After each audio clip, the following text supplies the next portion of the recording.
Sveiki, aš Nerijus Kesminas.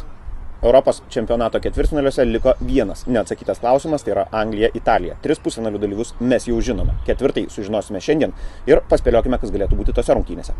Pagal tai, ką matėme pirmajame varžybų etape, sakyčiau taip, Italija vis dėlto nustebino labiau negu Anglija. Nustebino, aišku, abi komandos, nes problemų visas jas žinome, turėjo sočiai ir vieni, ir kiti. Tačiau italai, skirtingai nuo anglų, sakyčiau taip, ne tik sugeba pasiekti rezultatą, bet ir jų žaidimas, bent jau kai kuriomis atkarpomis, atrodo labai gražus, labai solidus ir intriguojantis. Todėl sakyčiau, kad Italija yra šios poros favoritė. Netgi nepaisant to, kad grįžo Vainas Rūni, nepaisant to, kad Anglija išsilaižė tas žaizdas, kurias turėjo jau paties čempionato metu.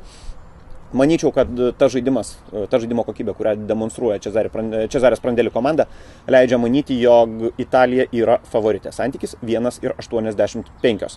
Kitas dalykas bus kova. Bus kova įnirtinga, bus kova kiekviename kvadratinėme aikštės metre. Dvi skirtingos mokyklos, kurios, viena iš jų garsėja įspūdinga gynyba, kalbu apie itališką futbolą, kita neįtikėtinų kovingumu ir fizinė jėga. Tai yra, reikia manyti, bus daug kontakto, bus daug įtampos psichologinės aikštėje ir žaidžiant štai tokias rungtynės įvarčių retai būna daug.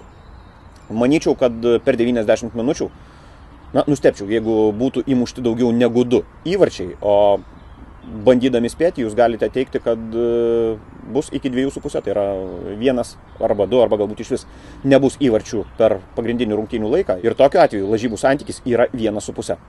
Na ir dar vienas niuansas, kadangi kalbėjome apie kovą, kuri bus, tuo galime nebejoti, galbūt atėjo laikas gauti raudoną kortelę Mario Balotelli. Neteigiu, kad būtent jam, juolab, kad, aišku, ir 100% tikimybės nėra, kad Prandelli leis į aikštę nuo pirmųjų rungtynių minučių, bet žinant futbolo stilių, žinant abiejų šalių futbolo mentalitetą ir vėlgi, turint galvoje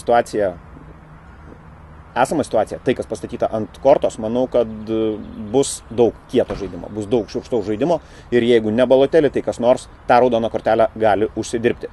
Jeigu bandytumėte surizikuoti ir sakyti, kad ta raudona kortelė bus, santykis yra 3,60.